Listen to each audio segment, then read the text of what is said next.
One of the things that's hugely important to us is to make sure that the films stay fresh, so that there's always a reason to come back to the theater to see them. Even within the sequels to the films we've already established, how can you take left turns even within a franchise? And one of the best ways to do that is to kick open whole new doors into different parts of the Marvel universe. Doctor Strange was an opportunity to kick down the door to magic, to other dimensions, to this whole side of the universe that we haven't seen yet. We've seen space in Guardians of the Galaxy and a little bit in Thor. We've seen very much grounded tech-based universes like in Iron Man and the Avengers. We hadn't seen magic. We hadn't sort of gone there yet with the occult and spells and this sort of hidden world just beyond our reality. So just approaching it like that felt like there's really an opportunity here to tell a different story within the Marvel Universe. Stephen Strange in the comics has always had one of the absolute strongest origin stories. And being how this is a later release for us in the MCU, we did talk seriously about whether or not we should do a straight origin story, if the world was ready for more origin stories. And after a lot of soul searching and thought, we decided that to know this character, to understand him, we had to tell the origin story right. And it's also just a fascinating origin story in its own regard. So the notion of telling the story of a man at the top of his game, as a scientist, as a surgeon, has all that taken away in a car wreck, and then has to claw his way back to being a new person. That is sort of inherent to the DNA of who Stephen Strange is, going back to his earliest comic incarnations. So we wanted to stick pretty close to that in this version of it. Because magic is such a weird world and such a big ask for the audience to buy, we had to go on that journey with Stephen Strange as he discovered all that, just so we could set this whole world up. Benedict Cumberbatch was always our first choice. There was a brief moment where it looked like schedule wasn't going to work out.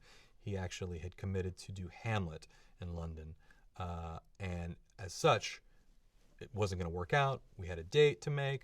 We had a date we had to start shooting. The release date was staring us in the face on the calendar, and we sort of parted ways and said, I guess it's not going to work out. We came back we approached him again and said, how can we make this work? Can we push the release date? Can we do this? Can we start later? And miraculously, he really wanted to do it. We really wanted him to be in the movie. And we ended up sliding our release date back about 6 months to November to accommodate him. Thank God he's perfect for this part, and he's a very busy man. So we essentially did Hamlet, which is incredibly physically taxing, for about 6 weeks.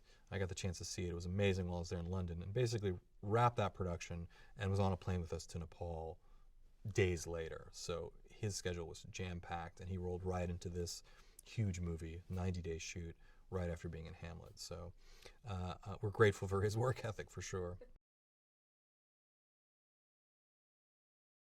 Rachel, we knew we needed someone just as smart and just as capable as Benedict. She plays Dr. Christine Palmer. She is very much a peer to Stephen Strange. She's just as capable as he is in a different type of medicine. They sort of specialize in different areas, and we knew we needed someone that could go toe-to-toe with Strange's intellect and arrogance, right? He sort of brings those in the early part of the film, he brings those both in equal measure. And you needed someone that had the toughness, the intellectual toughness and the emotional toughness to not be walked all over by him, or else the audience would totally divorce themselves of this character and not like him. We needed someone sort of fighting back against all that. And Rachel brings that in great measure, but also has a wonderful softness to her and a wonderful side that draws you in. In a lot of ways, she's the humanity of the first part of this film. Scott Derrickson was the perfect choice to direct this film, not the least of which reasons was because he loved the character. He grew up with the character. It was his favorite character as a kid.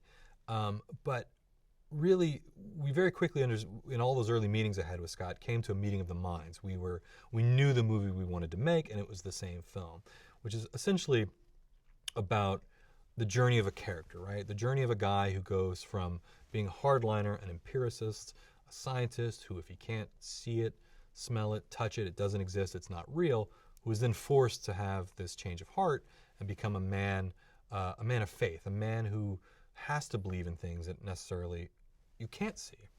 And Scott very quickly sort of understood that and got that character based on a lot of the interests in his own life. You know, Scott is a deep thinker about a lot of things. He studied philosophy, he studied theology, he studied science, and all those things sort of have to come together to understand who this character is and the journey he goes on.